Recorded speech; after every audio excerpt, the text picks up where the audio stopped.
आने वाले समय में झारखंड के अंदर भारतीय जनता पार्टी को चंपई सोरेन बड़ा झटका देते हुए नजर आ सकते हैं, क्योंकि जिस तरह से भारतीय जनता पार्टी में जाने के बाद चंपई सोरेन की स्थिति निकलकर सामने आ रही है, तो अब कहीं ना कहीं चंपई सोरेन जेएमएम के अंदर दोबारा वापसी करते हुए नजर आ सकते हैं। कुछ समय पहले चंपई सोरेन की तरफ से यह भी कहा गया था कि वो जेएमएम में वापसी करेंगे, जिसके बाद जेएमएम ने अब चंपई सोरेन के स्वागत की तैयारियां जोरों शोरों से शुरू कर दी हैं। क्योंकि देखा जा रहा था लोकसभा चुनाव से पहले ही चंपई सोरेन जिस तरह से यहां जेएमएम का कुनबा छोड़कर भारतीय जनता पार्टी में शामिल हुए, तो उसके बाद उनके सीएम बनने को लेकर कहीं ना कहीं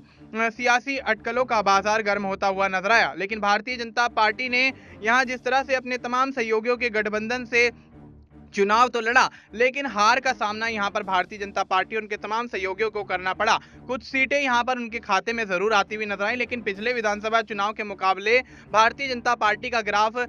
इस विधानसभा चुनाव में गिरता हुआ नजर आया और चंपई सोरेन को कहीं ना कहीं भारतीय जनता पार्टी दरकिनार करती हुई नजर आई। और देखा गया कि किस तरह से 28 आदिवासी सीटों में से एक सीट जो कि चंपई सोरेन की सरायकेला की सीट थी, उसको बचाने में भारतीय जनता पार्टी बेशक कामयाब रही, लेकिन कहीं ना कहीं अन्य 27 सीटों पर जेएमएम ने बाजी मार ली। और अब देखा जा रहा है कि जिस तरह से चंपई सोरेन को लेकर भारतीय जनता पार्टी के तेवर दिखाई देने लगे हैं, तो उसको देखते हुए अब जेएमएम ने चंपई सोरेन के स्वागत की तैयारियां शुरू कर दी हैं। अब कहीं ना कहीं अगर चंपई सोरेन यहां पर जेएमएम का कुनबा थामते हुए नजर आते हैं या जेएमएम में दोबारा वापसी करते हुए नजर आते हैं, तो सियासी अटकलें अब ये भी लगाई जा रही हैं कि सीता सोरेन जो कि दुर्गा सोरेन की पत्नी और हेमंत सोरेन की भाभी हैं, वो भी कहीं ना कहीं अब जेएमएम का रुख दोबारा से करती हुई नजर आ सकती हैं और भारतीय जनता पार्टी को अब कहीं ना कहीं छोड़ती हुई नजर आ सकती हैं। अब इस तरह की तमाम सियासी अटकलों के बीच भारतीय जनता पार्टी शांत बनी हुई है। अब देखना यही होगा कि क्या आने वाले समय में